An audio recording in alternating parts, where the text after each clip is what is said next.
a punto de iniciar nuestro programa de esta noche, el estudio de Apocalipsis, el capítulo 12.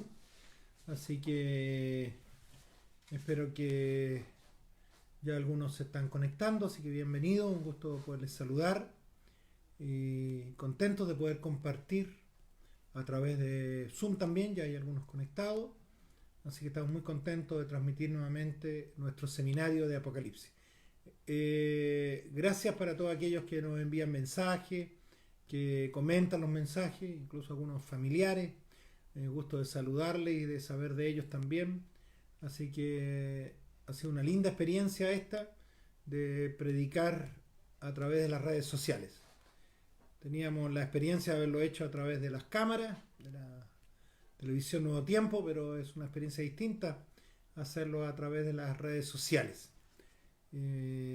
Así que muchas gracias por los que se están conectando, aquellos que nos conocemos mucho tiempo y de diferentes lugares del país se están conectando, incluso sorprendido con algunos amigos de Brasil y de algunos otros lugares que se han estado conectando. Muy bien, vamos a comenzar con nuestro estudio de Apocalipsis capítulo 12 en esta hora y podamos disfrutar, invitarles para que también puedan compartir a través de la misma página de Facebook de ustedes, personal, y así más personas van a poder tener acceso al estudio de la palabra de Dios en esta hora. Y si tienen alguna duda, alguna cosa, manden los mensajes, les vamos a estar respondiendo, saludos. Y si no lo hacemos en el momento, lo vamos a hacer después de la grabación, pero así seguimos en contacto.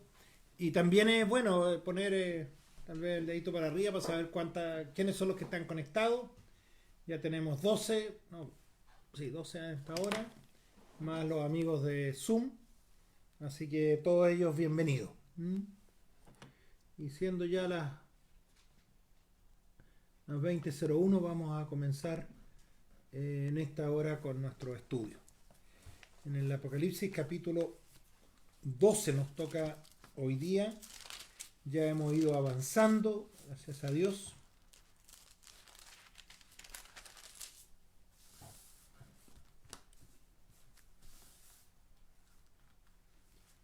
Así que ya hemos ido avanzando en el libro de Apocalipsis. Como hemos dicho esta noche, el libro de Apocalipsis es el descorrer el velo, no es algo terrible, todo lo contrario.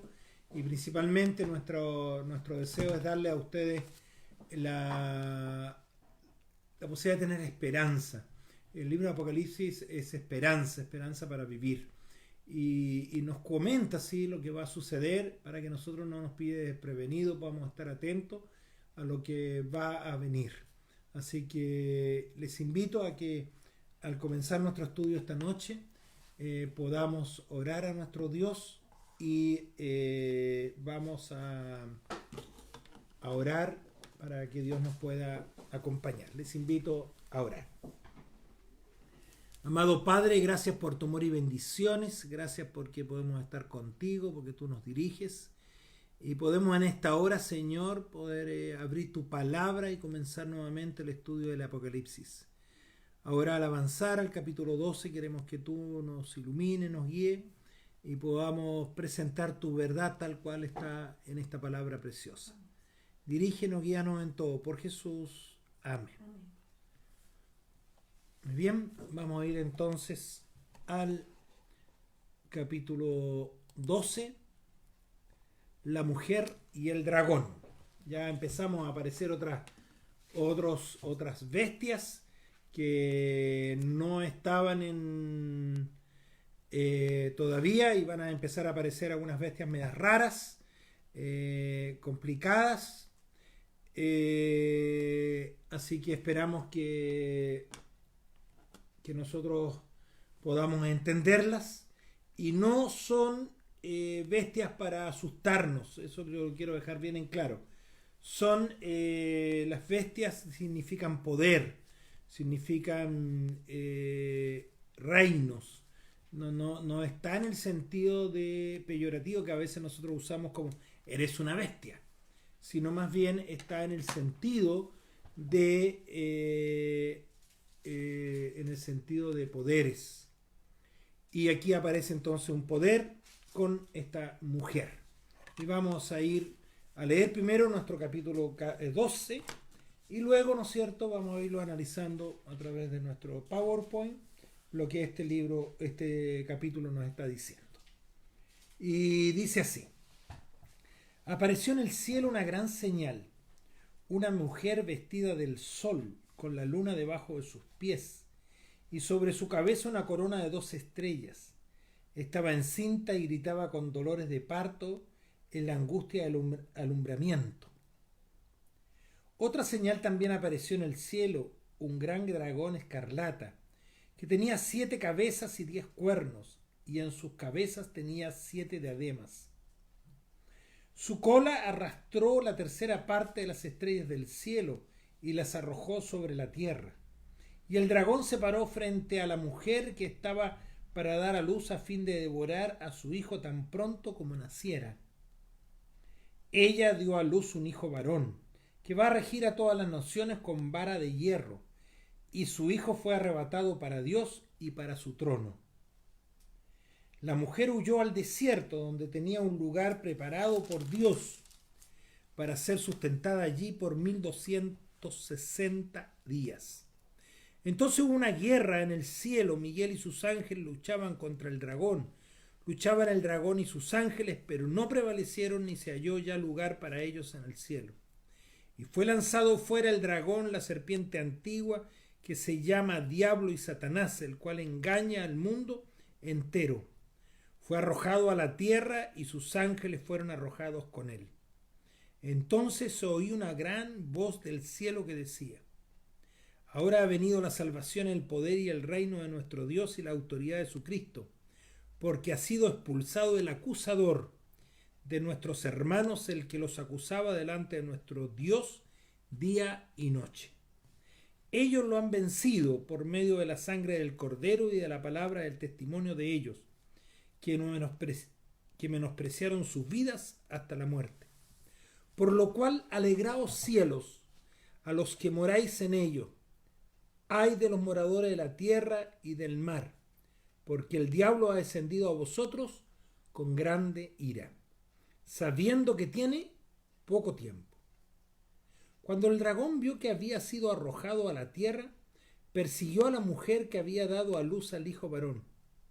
Pero se le dieron a la mujer las 2 alas de la gran águila para que volara delante de la serpiente al desierto, a su lugar donde es sustentada por un tiempo, tiempos y la mitad de un tiempo. Y la serpiente arrojó de su boca tras la mujer agua como un río para que fuera arrastrada por el río. Pero la tierra ayudó a la mujer, pues la tierra abrió su boca y se tragó el río que el dragón había echado de su boca. Entonces el dragón se llenó de ira contra la mujer y se fue a hacer guerra contra el resto de la descendencia de ella, contra los que guardan los mandamientos de Dios y tienen el testimonio de Jesucristo. Muy bien, aquí vamos a entrar entonces, poder entender un poquito qué nos está diciendo Dios a través de este capítulo 12. La introducción, primero, ¿no es cierto?, este es un capítulo que abarca gran parte de la historia. Es uno de los capítulos que ningún otro capítulo de la Biblia abarca. Así que aquí he concentrado en estos versículos del capítulo 12, ¿no es cierto?, 17 versículos, está una gran porción de la historia del mundo aquí. Es el capítulo bíblico de la gran controversia, el gran conflicto. Yo mencionaba hace unos días que no hay que olvidar que nosotros estamos inmersos en un conflicto cósmico, en un conflicto entre el bien y el mal. Y este capítulo nos presenta muy bien el conflicto entre el bien y el mal. Así que no es una problemática suya, una problemática ni siquiera de este mundo, es una problemática del universo que se da y que lo presenta muy bien el capítulo 12.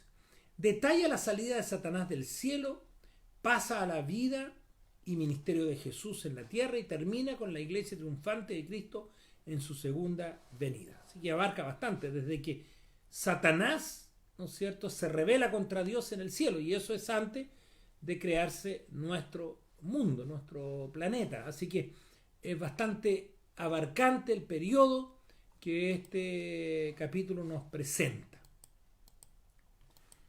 Muy bien, bueno, en el típico estilo de Apocalipsis, Juan no menciona el relato cronológicamente.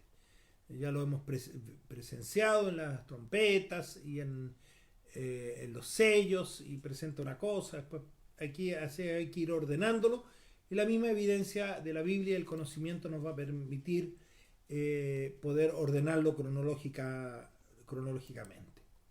Ahora, los versículos 7 y 9 van primero, cronológicamente hablando, son los sucesos que relata. Luego le siguen los versículos 1 al 5, luego los versículos 10 al 17.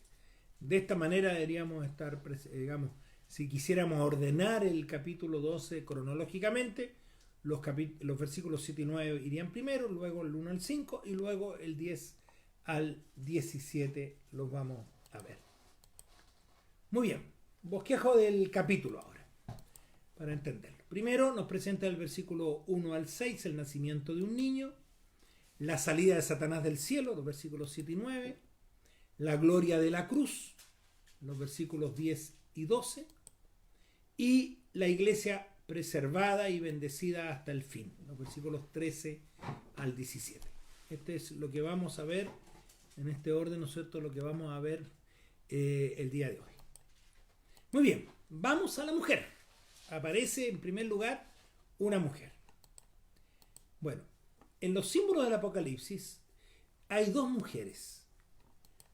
Una mujer pura representa la iglesia verdadera, y una mujer disoluta que representa la iglesia falsa.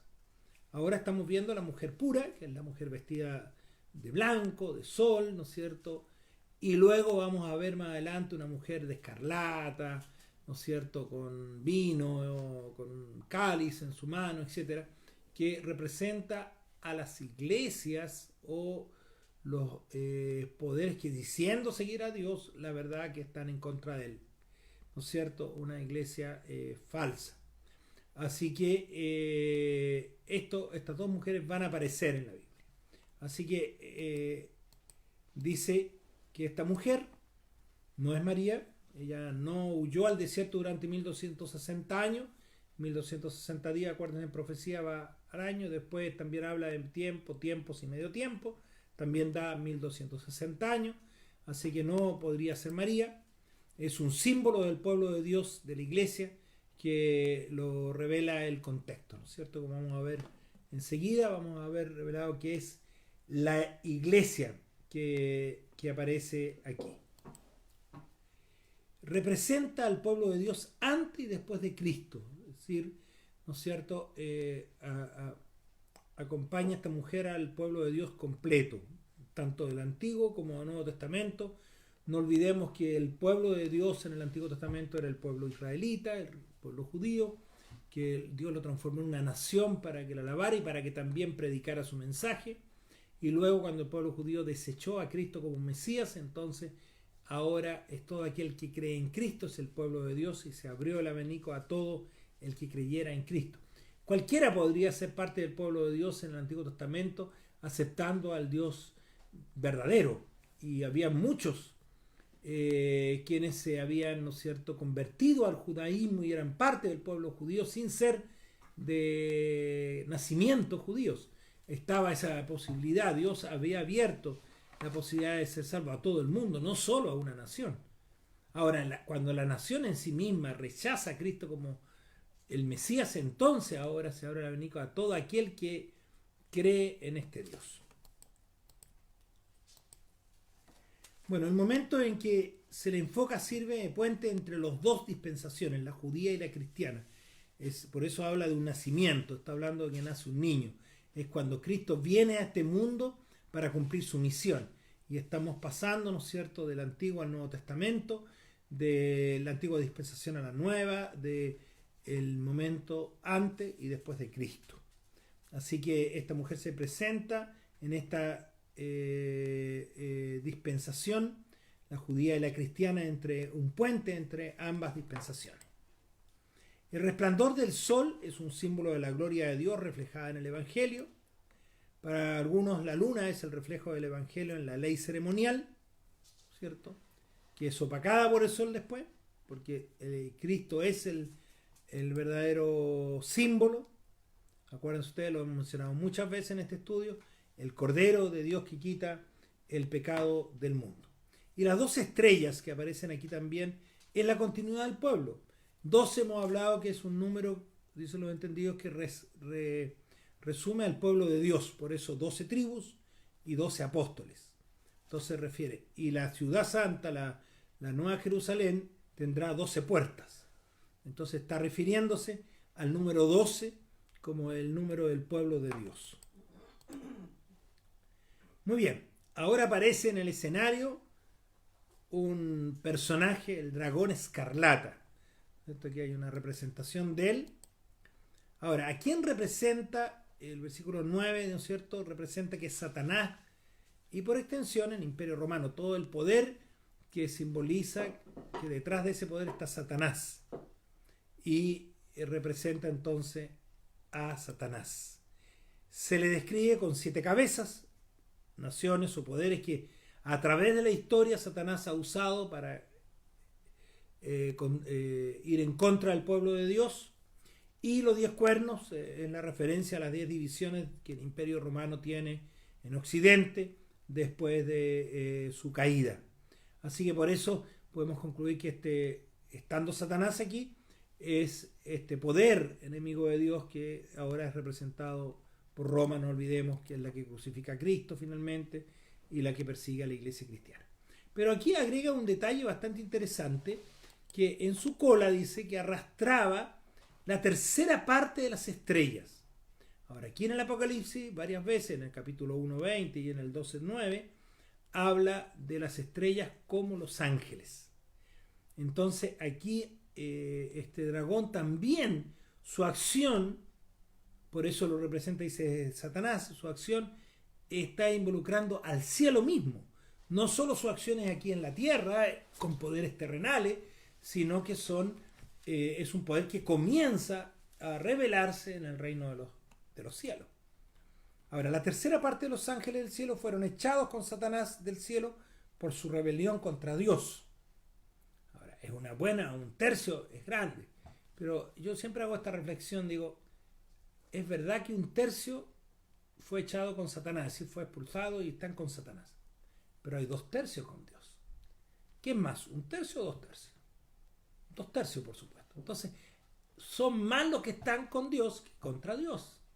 Por lo tanto, podemos nosotros estar tranquilos. Tenemos un Dios poderoso que nos protege y nos cuida. Ahora, Satanás quiso ocupar el lugar de Dios. Lo acusó de ser un Dios injusto, de ser cruel, tirano, de poner leyes imposibles de guardar, y convenció a una tercera parte de los ángeles del cielo con sus engaños. Ahora yo quiero referirme un poquito, ya lo vamos a volver a Satanás nuevamente, pero yo quisiera que no olvidar una cosa, y lo vamos a ver un poco más adelante. Satanás es Lucifer, un ángel caído.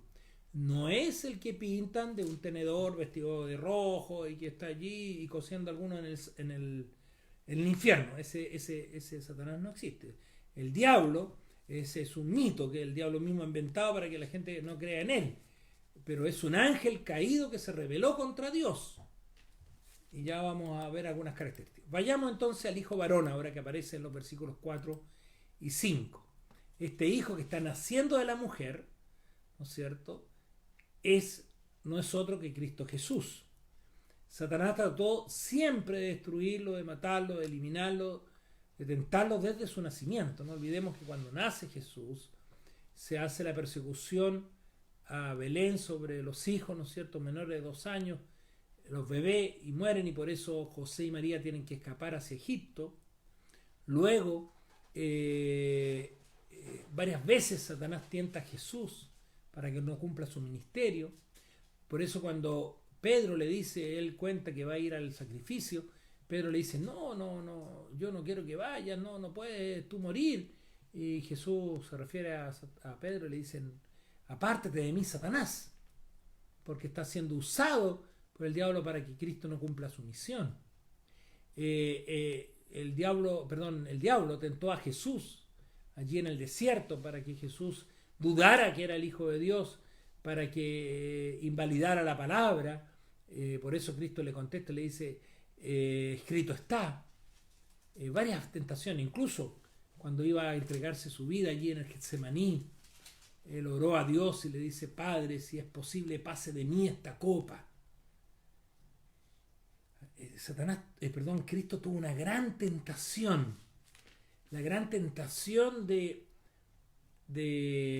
volverse al cielo sin el sacrificio, sin morir por nosotros.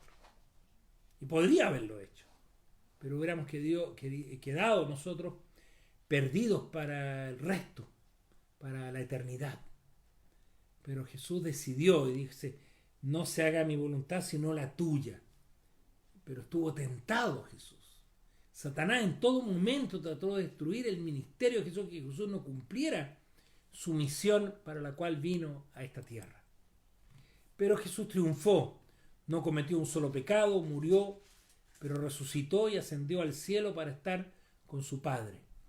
Él cuando resucita vence a la muerte, que era la condenación del pecado, y él resucita victorioso. Entonces ahí vence a Satanás, como vamos a ver en un instante más. Bueno, luego el versículo 7 vuelve hacia atrás y dice que hay una gran batalla en el cielo. En griego dice, y hubo una gran batalla en el cielo, ¿cierto? Es decir, allí nos vuelve al comienzo de este conflicto cósmico entre el bien y el mal. Lucifer, el lucero de la mañana, quiso ser igual a Dios. Insisto, ahora es lo que yo decía. Lucifer es un ángel caído, no es este diablo que pintan de cacho, de rojo, con un tenedor, no, ese diablo no existe. El verdadero diablo, Satanás, es Lucifer, el lucero de la mañana, es un ángel caído. Y esto es lo que la Biblia menciona como el ministerio de la iniquidad, cómo él, siendo un ser perfecto, comenzó la envidia en su corazón. Comenzó a desear ser Dios. Y ese es el gran problema de hoy día también. Mucha gente no obedece a Dios, no quiere hacerle caso a Dios, porque se creen ellos mismos dioses. No, yo sé lo que tengo que hacer. Y Dios es muy claro en su palabra, en muchas cosas, pero no, dice. Esto no. Yo escojo lo que a mí me conviene. Están actuando como Dios.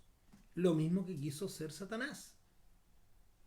Y es lo que Satanás le promete a Eva y a Adán cuando son tentados allí en el capítulo 3 de Génesis, y cuando Eva entra en contacto con la serpiente, que era un medium de parte de Satanás, que lo usa, y medium, dije yo, ¿no es cierto? Sabemos muy bien que todo lo que tiene que ver con estas cosas de las adivinaciones y el contacto con los muertos, todo eso viene de Satanás, no de Dios. Cuidado con aquello. Y entonces, usando a la serpiente, le dice no, porque ella le dice no, si yo puedo comer de todo, menos de este fruto, porque si no voy a morir. Y Satanás le dice no, Dios sabe que el día que él comiere seréis como Dios, conociendo el bien y el mal. Claro, en eso tenía razón, pero no como Dios. Y Eva le creyó, comió, y por eso estamos en esta circunstancia, ¿no es cierto? Porque Adán finalmente también decidió comer y el hombre entró en rebelión contra Dios a través de estos miles de años. Entonces, ¿pero qué le prometió Satanás? Ser como Dios. Esa es la aspiración del diablo. Ser como Dios. Es imposible. Solo hay un Dios, dice la Biblia. El Padre, el Hijo y el Espíritu Santo. Entonces, Satanás quería, ese era, y tuvo celos. Y veamos un poquito algunos versículos que nos hablan de este Lucifero, Satanás, para entender un poquito más esta figura. Primero en Isaías capítulo 14. Isaías capítulo 14. Vayamos a Isaías capítulo 14. Los versos 12 al 15. Isaías 14, 2 al 15 dice: ¿Cómo caíste del cielo, lucero, hijo de la mañana? Derribado fuiste a tierra, tú que debilitabas a las naciones. Tú que decías en tu corazón: subiré al cielo. En lo alto, junto a las estrellas de Dios, levantaré mi trono, y en el monte del testimonio me sentaré, y en los extremos del norte, sobre las alturas de las nubes, subiré y seré semejante al Altísimo. Mas tú derribado eres hasta el Seol, a lo profundo de la fosa. Bueno, aquí nos habla de este Lucifer, que quiso ser, ¿no es cierto?, como Dios. Quiso estar en el trono de Dios, en el lugar de Dios. Y tú te vuelves enemigo de Dios cuando tú quieres ser Dios también. Cuidado con eso. Y veamos Ezequiel, capítulo 28 ahora. Ezequiel, capítulo 28.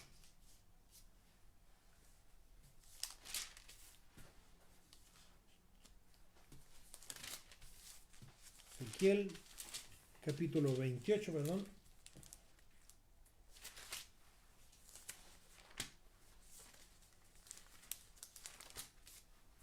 Versículos 14 al 16.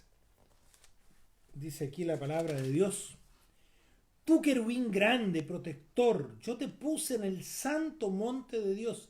Allí estuviste en medio de las piedras de fuego, te paseabas. Perfecto era en todos tus caminos desde el día en que fuiste creado hasta que se halló en ti maldad. A causa de tu intenso trato comercial te llenaste de iniquidad y pecaste, por lo cual yo te eché del monte de Dios y te arrojé de entre las piedras de fuego, querubín protector. Y sigue diciendo aquí, voy a leer un poquito más, dice: se enalteció tu corazón a causa de tu hermosura, corrompiste tu sabiduría a causa de tu esplendor. Yo te arrojaré por tierra y delante de los reyes te pondré por espectáculo. ¿Se fijan que Apocalipsis 12 nos habla de que Satanás sería echado a tierra? Aquí también Ezequiel lo ratifica. Entonces, este diablo, Satanás, serpiente antigua, ¿no es cierto?, que el dragón es un ángel caído que fue perfecto. Por el misterio de la iniquidad se transformó en enemigo de Dios y quiso ser igual a Dios. Ese fue su gran problema. Y dice el versículo 7 que hubo primero una gran batalla. ¿Cuándo ocurrió esta batalla? Evidentemente antes de la caída del hombre en pecado. Además, los versículos 9 y 10 implican por lo menos 2 expulsiones de Satanás desde el cielo, ya lo vamos a ver. La primera expulsión antes de la entrada del pecado en este mundo, y los ángeles fueron los que se empeñaron en la batalla. Los líderes, Jesús, Miguel y Lucifer, Satanás, quien había tenido un alto puesto en el cielo, pelearon, él y sus ángeles, dice, ¿no es cierto?, y fueron echados del cielo. Pero según Job 1 y 2, Satanás todavía tenía acceso al cielo. Si usted lee el libro de Job, dice que los hijos de Dios vinieron delante de Dios y entre ellos venía Satanás todavía. ¿Y de dónde vienen?, le dice Dios. Y él dice: de rodear la tierra, queriendo decirle: mira, yo vengo de la tierra, que es mía, y todos los que están en la tierra son mías. Y entonces allí le dice Dios: ¿no has considerado a mi siervo Job? Él es perfecto, él no es tuyo. Y ahí Satanás entonces le dice: bueno, tócalo y a ver si va a seguir siendo tuyo. Y ahí viene toda la historia de Job, todas las calamidades que le vinieron a Job, menos tocar su vida, y era porque Dios quería demostrarle a Satanás que a pesar de los problemas, Job iba a seguir siendo fiel. Y muchas veces, yo creo que a veces cuando tenemos pruebas, dificultades, Dios nos está probando a veces, o estamos siendo probados para demostrar la fidelidad a Dios y demostrar que aunque Satanás nos ataque y nos quiera destruir, Dios está con nosotros. Dios no nos abandona, no nos deja. Así que tenemos que tener la confianza absoluta que Dios nos está cuidando a nosotros en todo momento. Así que podemos ver aquí entonces que Satanás todavía podía entrar al trono de Dios a presentarse ante Dios. Pero ¿cuándo es la segunda expulsión? Según Colosenses 2:15, que lo vamos a leer para entenderlo.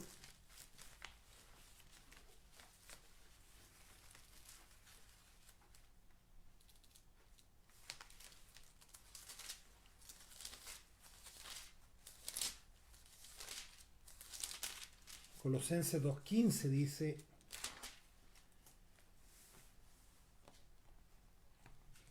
y despojó a los principados y a las autoridades, los exhibió públicamente, triunfando sobre ellos en la cruz.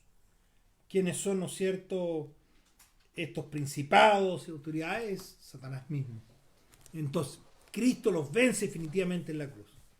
Y entonces ya Satanás ahora ya no va a tener posibilidad de entrar al reino del cielo, porque dice que fue expulsado del acusador. Se fija lo que veíamos en Job 1 y 2. Satanás viene ante el trono de Dios y dice: ¿No has visto a mi siervo Job? ¿Cómo que no? Le dice: si tú lo tocas, él va a olvidarse de ti. Estaba permanentemente Satanás ahí acusando a los hijos de Dios. Pero ahora, ya cuando Cristo muere en la cruz, ya no tiene acceso al cielo.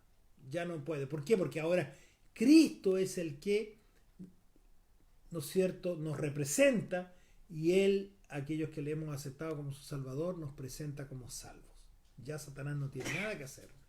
Por eso cuando tú aceptas a Jesús como tu Salvador personal y eres parte del pueblo de Dios, ya Satanás no tiene contigo nada. Intentará que tú te desanimes, intentará que tú no entres al reino de los cielos, como yo decía ayer. En eso consiste la victoria del diablo, que los menos posibles entran al reino de los cielos. Pero si tú has aceptado a Cristo como tu Salvador, entonces eso no va a ser posible, porque Él te sostendrá y te redimió para siempre, y venció a Satanás en la cruz. Ya Satanás no puede acusarte, porque Él no tiene acceso al reino de los cielos. Y de ahí en adelante es Jesús nuestro representante en los concilios celestiales. Ya Satanás ha sido destruido. Por eso es tan importante no solo la muerte de Cristo, sino la resurrección. Porque acuérdense ustedes que la consecuencia del pecado es la muerte. Pero cuando Cristo vence a la muerte al resucitar, entonces ya esa condenación no es para nosotros, para los hijos de Dios. Somos redimidos y nos da la salvación completa a todos nosotros. Bueno, aquí, a partir del versículo 13 en adelante, esta mujer que dio a luz, que era la iglesia, que dio a Cristo, ahora es perseguida y es sustentada a pesar de la persecución por 1260 años. Ustedes ven acá, y vamos a volver un poco a Apocalipsis capítulo 12.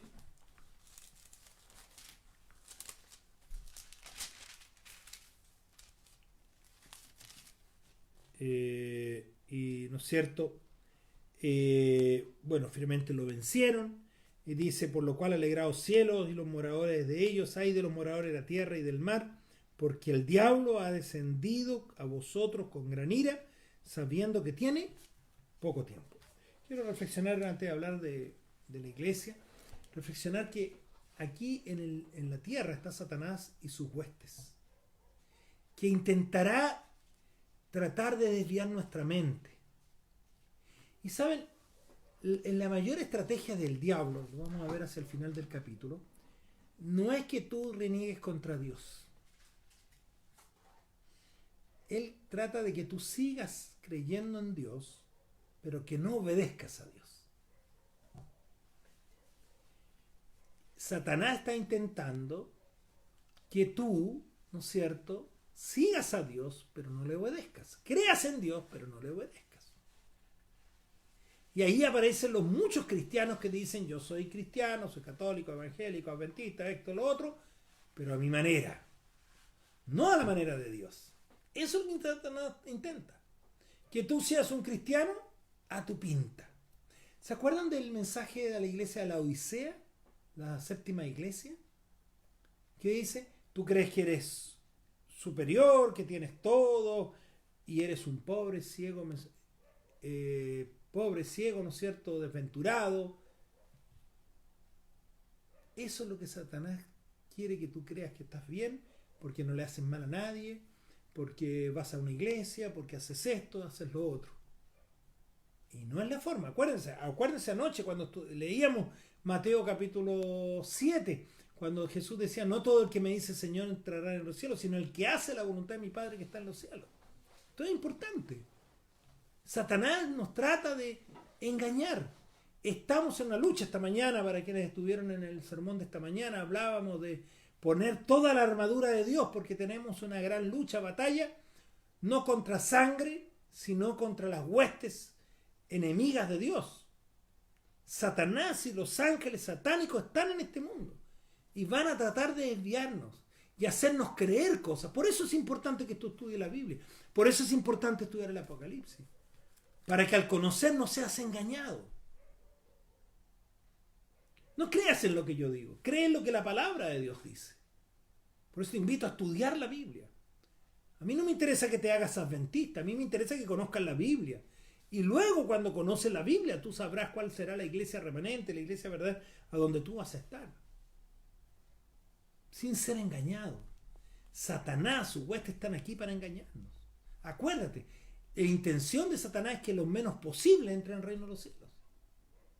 Entre ellos estás tú, estoy yo.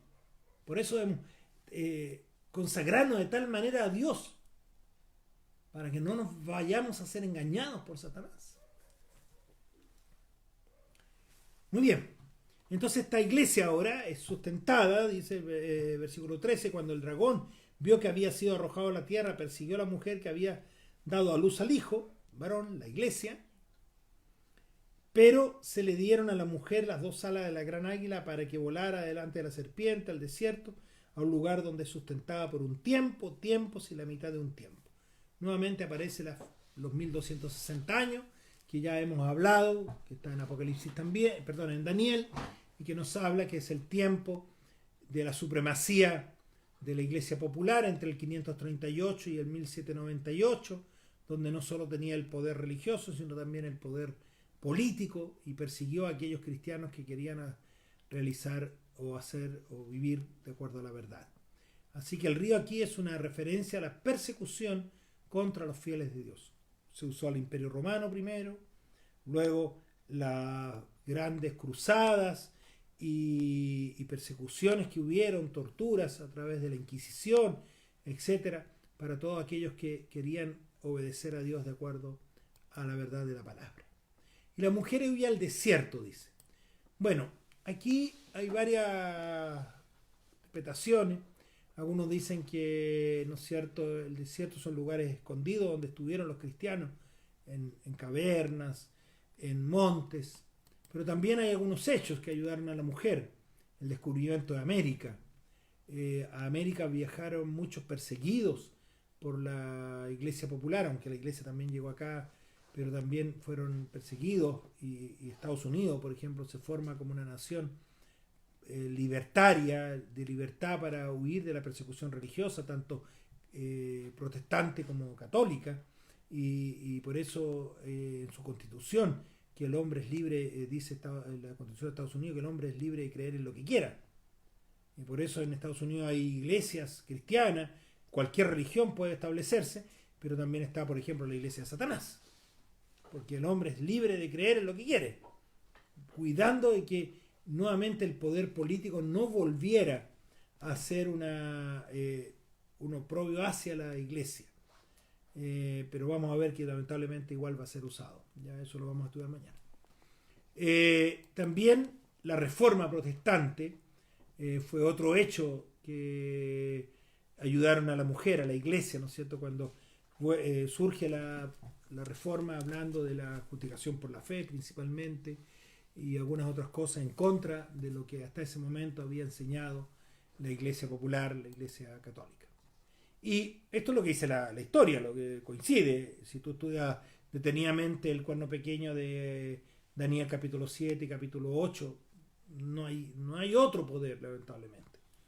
Y la herida mortal, ¿no es cierto?, dada a Roma papal también en 1798, es la otra forma también de proteger a la tierra.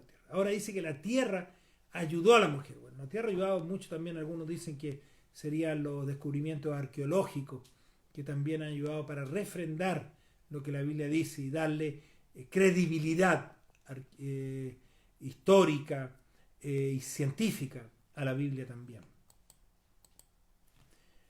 Y entonces hay una declaración final de guerra. No habiendo podido destruir a la iglesia, Satanás se lanza contra el resto, dice. Y voy a leer el versículo 17 nuevamente. Dice, entonces el dragón se llenó de ira contra la mujer y se fue a hacer guerra contra el resto de la descendencia, contra los que guardan los mandamientos de Dios y tienen el testimonio de Jesucristo.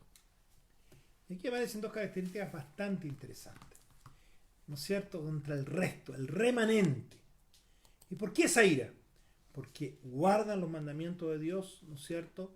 Están protegidos de Dios y a dicho pueblo lo ataca directamente Satanás, y porque el remanente tiene el testimonio de Jesucristo, que es el espíritu de profecía.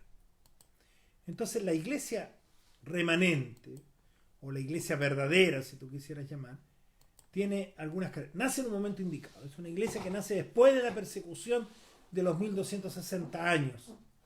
Es una iglesia que surge ya hacia el tiempo del fin. Dijimos que a partir de 1844 era el tiempo del fin. Así es una iglesia que surge, un pueblo de Dios que surge allí. Y que guarda los mandamientos de Dios.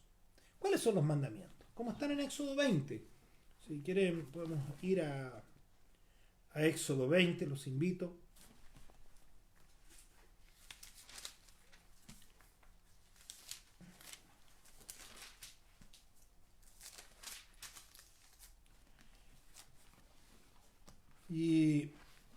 Y aquí dice de la siguiente manera. Voy a leer los 10 mandamientos como están en Éxodo 20. Seguramente algunos se sorprenderá porque no es así como los ha leído. Dice, yo soy Jehová tu Dios que te saqué de la tierra de Egipto de casa de servidumbre. Primero parte Dios dando los mandamientos con una aseveración muy importante. ¿Por qué yo guardo los mandamientos? No para ser salvo, sino porque el Señor ya me salvó. Dice, ¿no es cierto? Yo soy Jehová tu Dios que te saqué de la tierra de Egipto de casa de servidumbre. Cuando tú guardas los mandamientos no es para salvarte, sino porque el Señor ya te salvó. Y decíamos ayer, y también esta mañana, que la fe nos lleva a ¿qué cosa? A la obediencia. Si tú crees realmente en Dios, tienes que obedecerlo. Y mira lo que dice aquí. El primer mandamiento. No tendrás dioses ajenos delante de mí. El primer mandamiento de Dios es que no hay otro Dios sino Dios. Entonces, Dios, ¿qué es lo que nos pide? Que podamos tener a Dios como nuestro supremo creador. ¿Y qué es Dios? Es lo que ocupa el primer lugar en tu vida. Siendo, esto es una declaración muy importante en los tiempos de Israel, porque la mayoría de las naciones eran politeístas, creían en muchos dioses. Y hoy día podemos decir en nuestra nación, especialmente que es occidental, no, es monoteísta. Pero hay muchos dioses. Para algunos el dios dinero, el trabajo, la familia.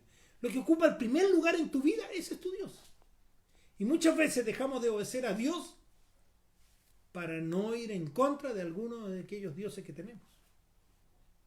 El placer, el pasarlo bien.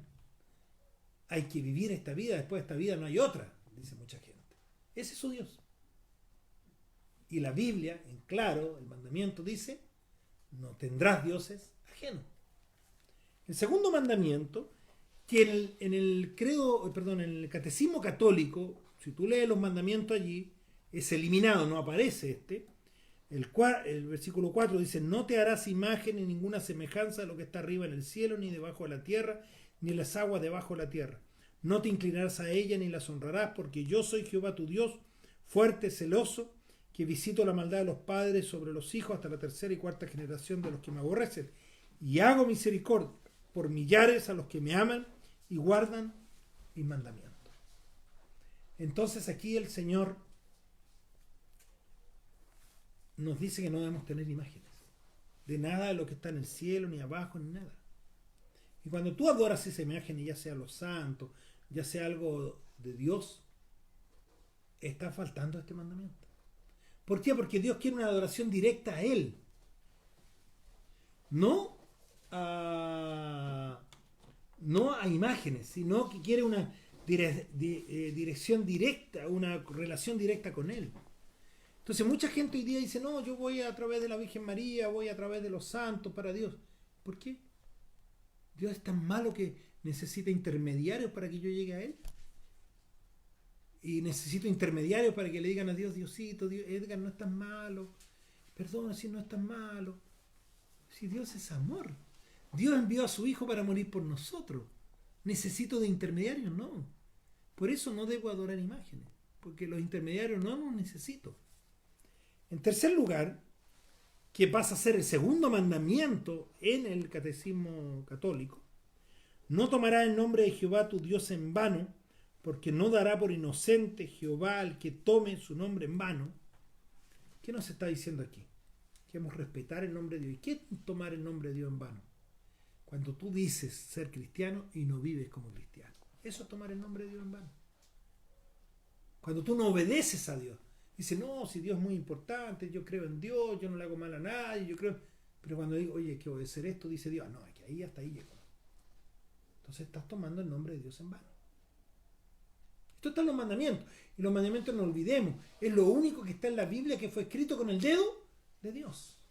Y Cristo cuando vino a esta tierra dijo, ni una tilde de tu palabra, una tilde de tus mandamientos pasará sin que yo lo cumpla. Yo no he venido a abrogar, a quitar, sino a cumplir. Así que estos mandamientos no están en juego, no están abolidos como algunos dicen por Cristo. No, están permanentes todavía.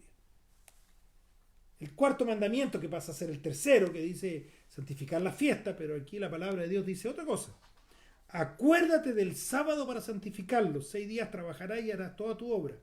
Pero el séptimo día es de reposo para Jehová tu Dios. No hagas en él obra alguna, tú, ni tu hijo, ni tu hija, ni tu siervo, ni tu criado, ni tu bestia, ni el extranjero que está dentro de tus puertas. Porque en 6 días hizo Jehová los cielos y la tierra, el mar y todas las cosas que en ellos hay.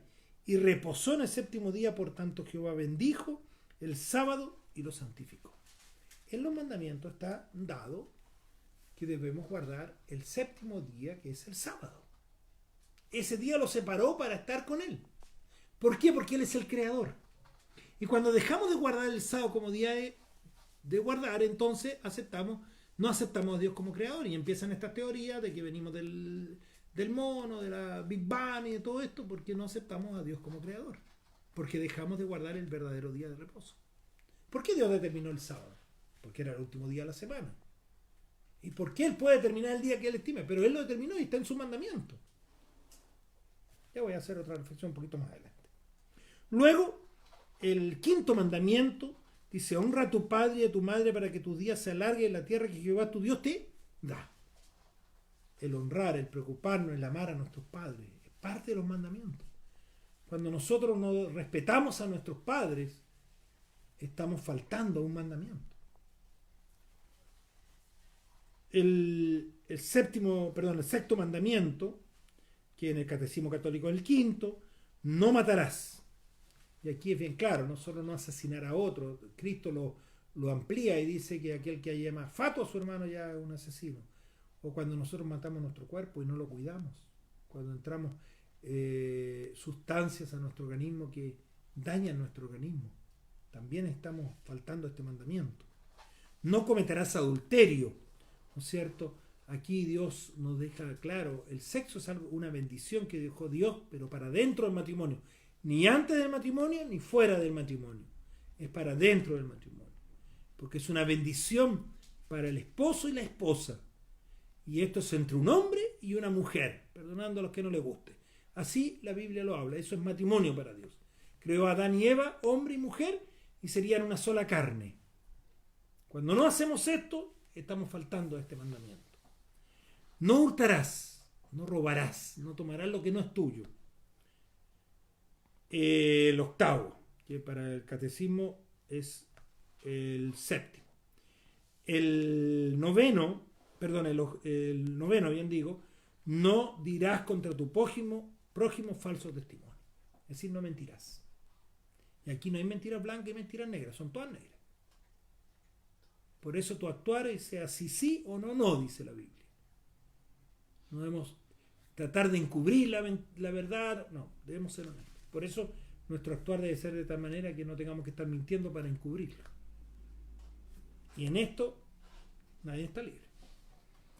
Y finalmente el 10º mandamiento, que se divide en el Catecismo Católico para poner el 9 y el 10, Dice, no codiciarás la casa de tu prójimo, no codiciarás la mujer de tu prójimo, ni su siervo, ni su criada, ni su buey, ni su asno, ni cosa alguna de tu prójimo. Es un solo mandamiento. En el Catecismo Católico aparece no codiciarás la mujer de tu prójimo y el 10º no codiciarás las cosas de tu prójimo. Aquí es uno solo. Entonces, mucha gente por allí, cristianos muy sinceros, hijos de Dios muy sinceros, por ahí dicen que los mandamientos no hay que cumplir, que fueron clavados en la cruz. Entonces, si eso fuera cierto, entonces yo podría matar y no sería culpable ante Dios. Yo podría tener varias mujeres. Le aseguro que no podría, pero Dios me daría. Podría robar y no sería culpable.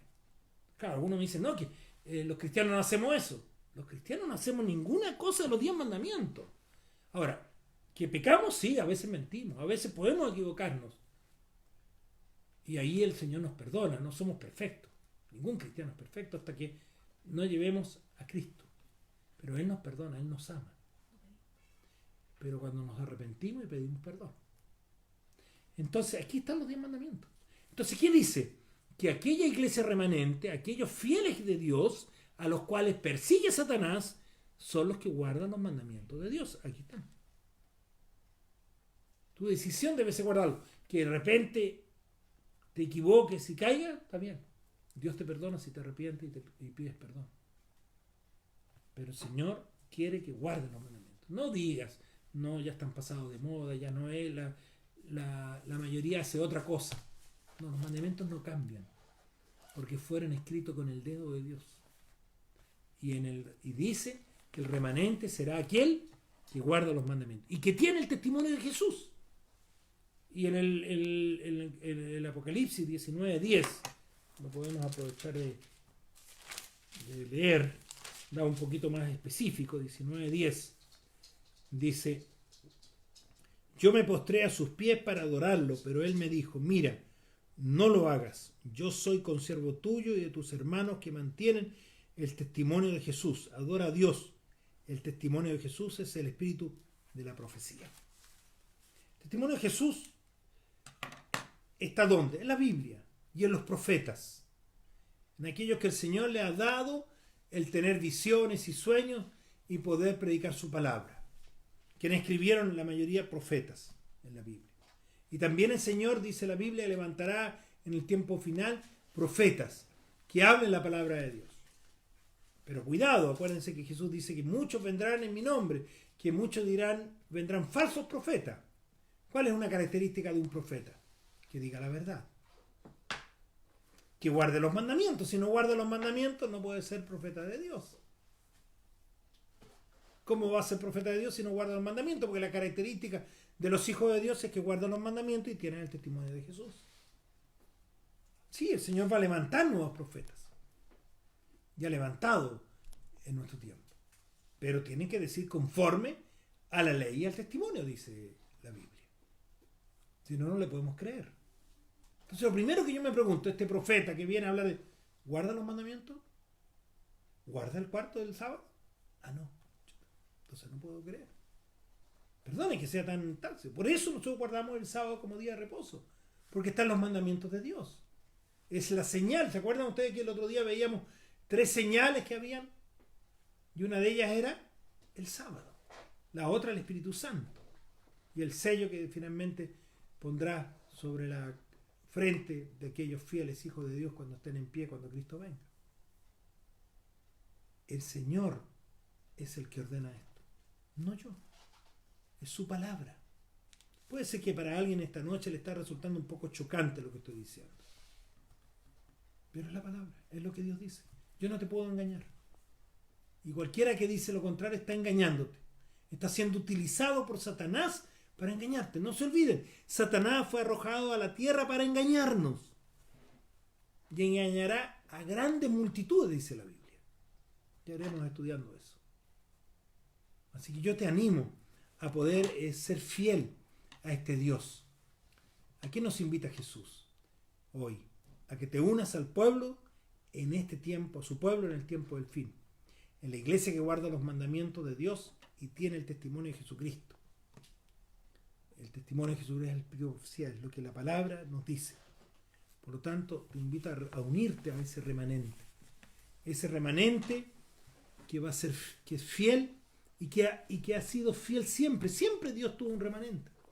Tú estudias el Antiguo Testamento y cuando el pueblo de Israel se iba con otros dioses y renegaba contra Dios, siempre hubo un remanente fiel a Dios.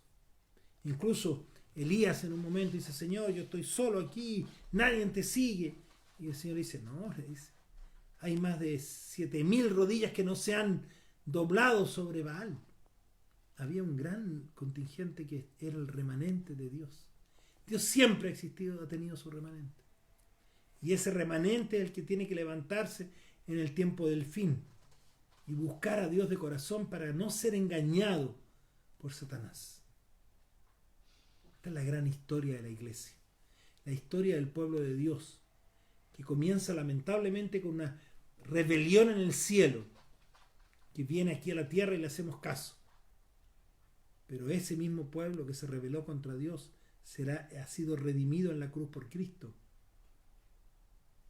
Y cuando Él venga por segunda vez será transformado y llevado al reino de los cielos. Yo quiero invitarte a que tú puedas estar en ese grupo. No lo olvides. El Señor desea que tú estés y seas parte de ese remanente que irá al reino de los cielos. Que el Señor te bendiga, te ayude. Y voy a invitarte a que podamos orar en esta hora y podamos, ¿no es cierto?, orar para que el Señor nos acompañe, nos guíe y podamos, por sobre todas las cosas, buscar a este Dios maravilloso que desea darnos la salvación por sobre todas las cosas. Y luego vamos a cantar un himno para también concluir en esta hora al Señor. Antes de orar voy a buscar el himno.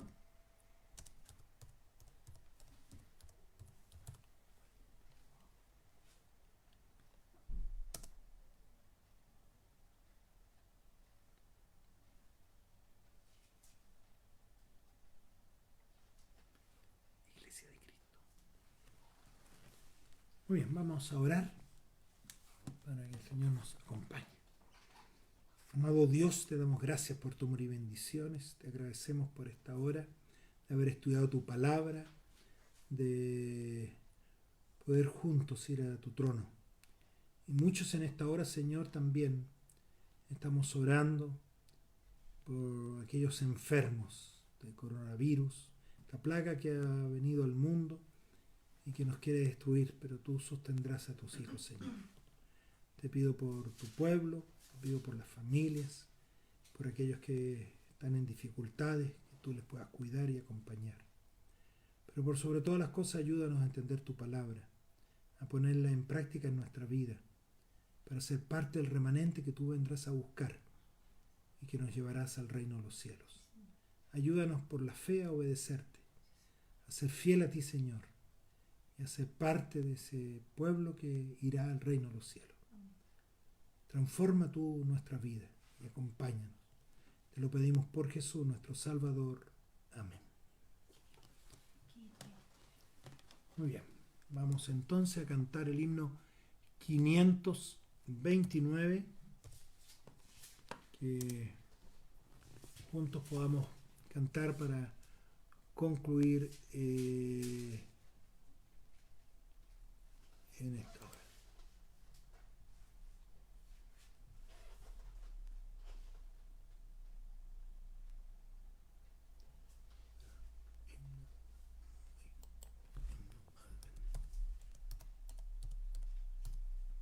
Iglesia de Cristo. Sí, no tengo problema.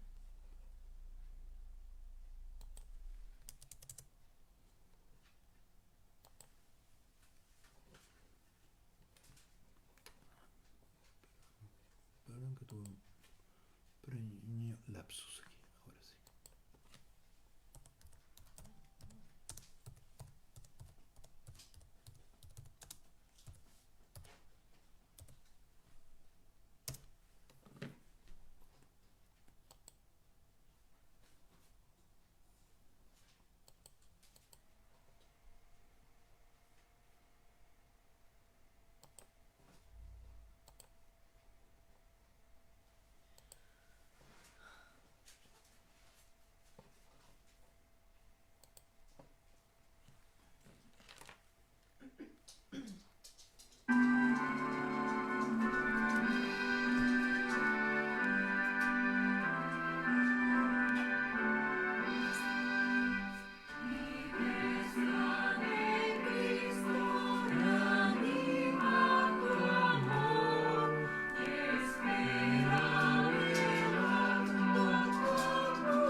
El Señor les bendiga, les acompañe. Ha sido un gusto poder estar con ustedes.